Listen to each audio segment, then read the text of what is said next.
Bonjour et bienvenue dans ce nouveau tuto banc d'essai d'un plugin qui s'appelle MFlare 2 qui a été fabriqué par la société Motion VFX que j'adore. MFlare 1 déjà ça marchait très bien, ça consiste à ajouter des flares sur l'image. Les flares, pour ceux qui ne connaissent pas, c'est un effet d'aberration optique qu'on a des fois quand le soleil vient frapper un objectif. Avec les lentilles à l'intérieur, on a des aberrations qui donnent des petits effets. Et des fois on s'amuse en post-prod à en rajouter, à mettre des fausses lumières, etc. C'est ce qu'on appelle un effet en post-prod de flare. MFlare 2 par rapport à MFlare 1, il a surtout un truc en plus, bon il y a beaucoup de choses en plus, mais il y a surtout une chose fondamentale, c'est un tracker qui permet de suivre soit des mouvements de caméra, pour dire si on a mis une lumière dans le ciel et qu'il y a un mouvement de caméra, que le soleil suive ou que la lumière dans le ciel suive le mouvement de caméra, soit qui permet également s'il y a un objet qui bouge à l'intérieur du cadre, même si le cadre est fixe, et qu'on a mis une lumière sur cet objet, voilà que ça puisse bouger également. Donc je vous montre ce que j'ai fait, je me suis un petit peu amusé avec, et je vous montre le résultat, et puis on viendra dessus après. Regardez par exemple, ici on est sur un plan fixe et je vais ajouter un petit flare, vous voyez que c'est ligne verticale, comme s'il y avait une réflexion du soleil sur la cascade. Ici, vous voyez, il y en a deux. Ici, il y a un effet fixe et un effet mobile sur la voiture rouge au milieu, sur son phare arrière. Là, il y a un effet de flare comme s'il y avait une réflexion sur le casque de la personne au milieu. Ici, c'est un flare qui est en mouvement parce qu'il y a un mouvement de caméra, vous voyez, un léger travelling comme ça sur un slider. Là, c'est une lumière sur la machine au milieu. Là, c'est une lumière qui est en haut au milieu, là, et vous voyez, il y a un mouvement de caméra, donc il fallait que ça suive. Et puis, là, c'est un effet dans l'œil droit de la jeune fille que j'ai ajouté pour, voilà. Là, c'est un soleil derrière ces personnes, comme s'il y avait un soleil dans le ciel, alors que vous verrez, je vous ferai un avant-après, il n'y en avait pas au départ. Là, pareil sur ce panoramique, un faux soleil que j'ai mis dans le ciel. Là, même chose, c'est pas un soleil, mais c'est une réflexion du soleil sur l'eau, que j'ai accentué avec des effets d'aberration optique. Là, même chose sur ce plan de drone, et là également, même chose sur ce plan de drone, et encore une fois, ici, un effet de réflexion sur la piscine du soleil que j'ai accentué. Regardez l'avant-après, ici par exemple, si j'enlève le... Hop, vous voyez, c'était ça. Sur ce plan-là, vous voyez, il y en a deux. Il y a celui qui est en haut à droite ici, regardez bien, si je l'enlève, c'est ça. Et celui qui est sur la voiture, en mouvement, qui est comme ça. Regardez, hop, je l'enlève et je le remets. Là, sur ce clip, vous le voyez, l'effet, on le distingue bien, il est là. Alors tout ça, c'est des presets que j'utilise, mais ce que je peux modifier également, vous allez voir, c'est très complet. Là, il y en a deux. Regardez, un ici, qui est en haut à droite, qui est la petite lumière que j'ai postée sur le radar ici, et un autre flare plus général sur l'image. Donc il y a une composition avec deux MFlare 2. Ici, c'est sur l'appareil, et puis etc., etc. Si je fais un avant-après, ici, vous le voyez, sur ce plan-là, avant-après, si j'enlève, hop, regardez, c'est ça. Sur ce plan-là, vous voyez, c'est dans l'œil, donc hop, j'enlève et je remets la petite lumière scintillante dans l'œil de cette jeune fille. Là, le soleil avant-après, c'est un modèle qui s'appelle Afterglow, regardez ce qu'il donne ici.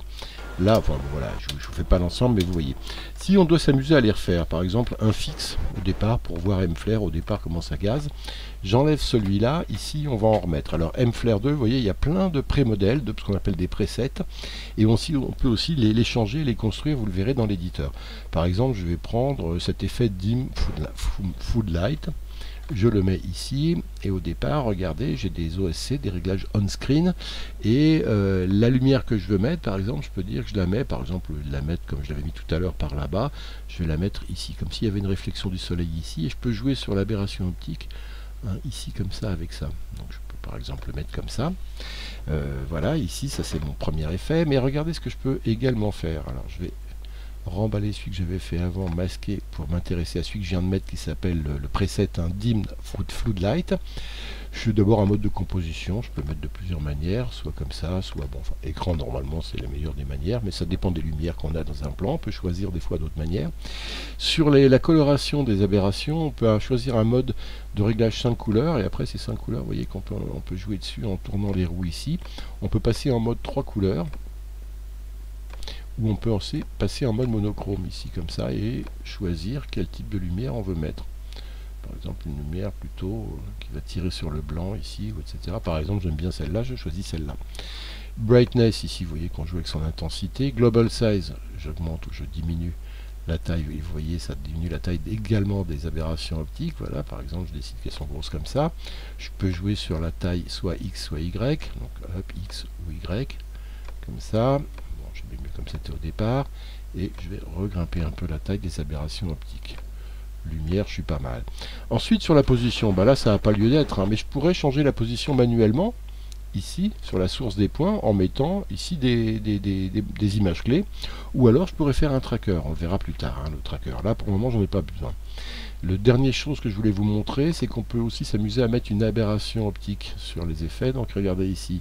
L'aberration optique, on ne le voit pas très bien, mais on peut, regardez là, changer...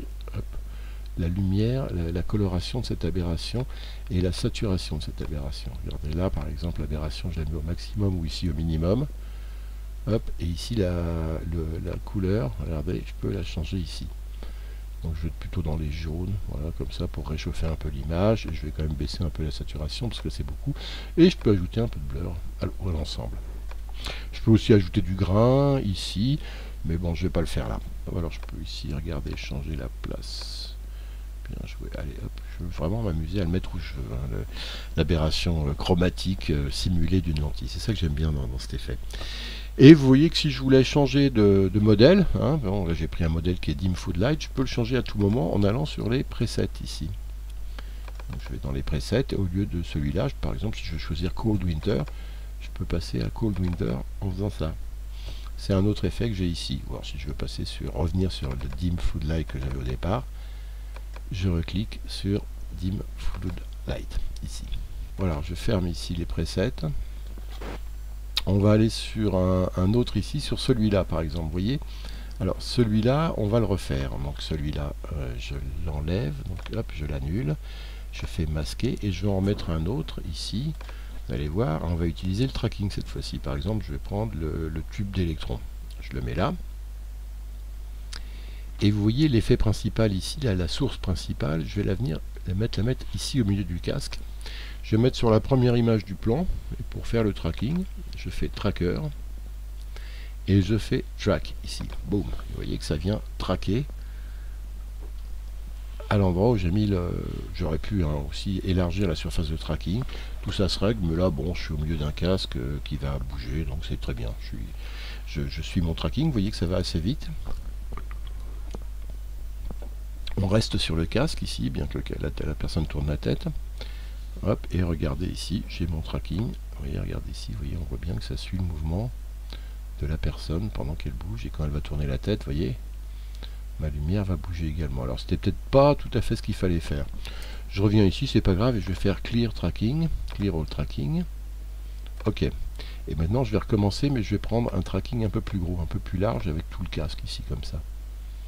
Comme ça, j'aurai pas cet effet un peu bizarre que la lumière bouge quand il tourne la tête. Moi, ce que je veux seulement, c'est qu'il y ait un petit mouvement, mais pas que ça voilà. Donc, je refais mon tracking ici. Track. Vous voyez que si je traque une surface beaucoup plus grosse, qui est l'ensemble de la tête, hein, ça c'est assez agréable de pouvoir aussi facilement changer la surface du tracking. Voilà, comme ça restera plus centré. Hop, même on aura un petit mouvement, mais ce ne sera pas aussi brutal que tout à l'heure. On simule vraiment une réflexion sur le casque. Hein. Donc vous voyez ici, si je lis, vous voyez que j'ai un petit mouvement quand la personne bouge un peu la tête, sans que ce soit non plus excessif. Donc c'est bien mieux que tout à l'heure, ça, comme mouvement. Je pourrais aussi le changer de place. Hein, regardez, une fois que j'ai fait ça, je pourrais la mettre là, la lumière. Et le mouvement de tracking est enregistré, donc il restera, la lumière, elle bougera avec le mouvement de tête. Bon, vous voyez, comme ça aura un autre effet. On pourra aussi le mettre ici, par exemple, derrière lui, comme ça. Mais l'intérêt, c'est plutôt de l'avoir comme si c'était une réflexion sur le casque, un peu au milieu, comme ça.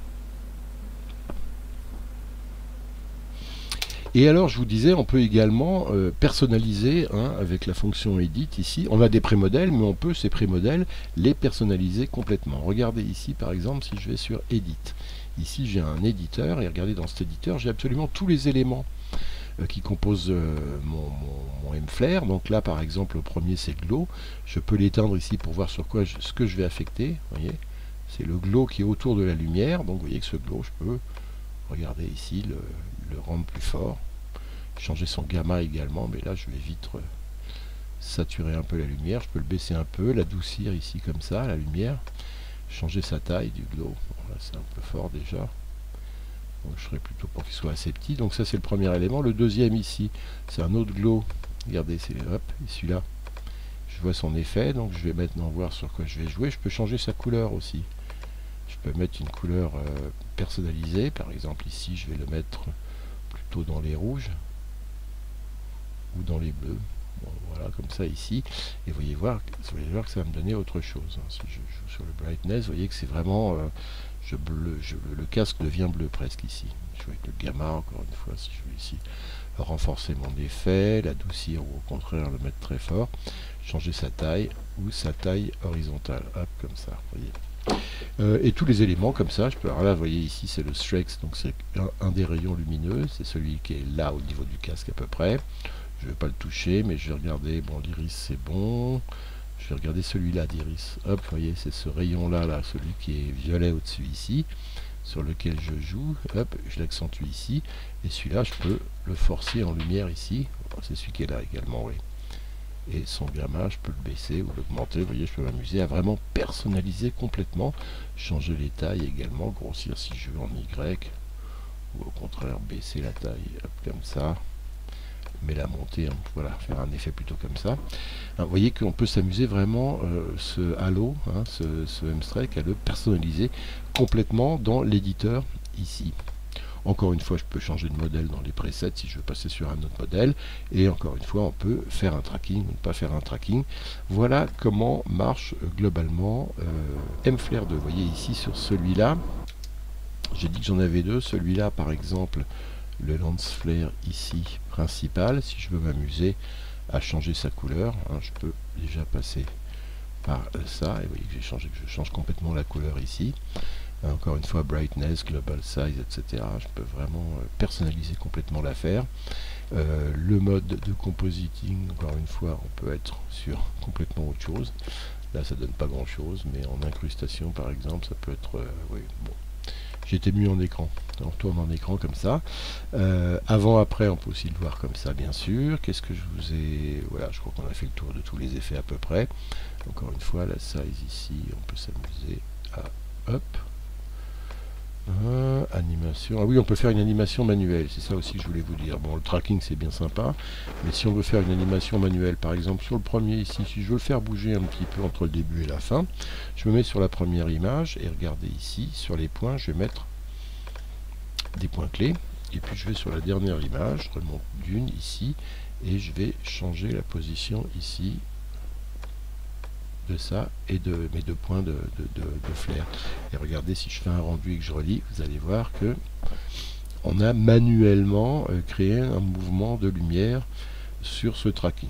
Je dois vous avouer que maintenant qu'on a le tracking, j'utilise plus trop la fonction manuelle que j'utilisais avant à chaque fois que je faisais un flare avec M-Flare.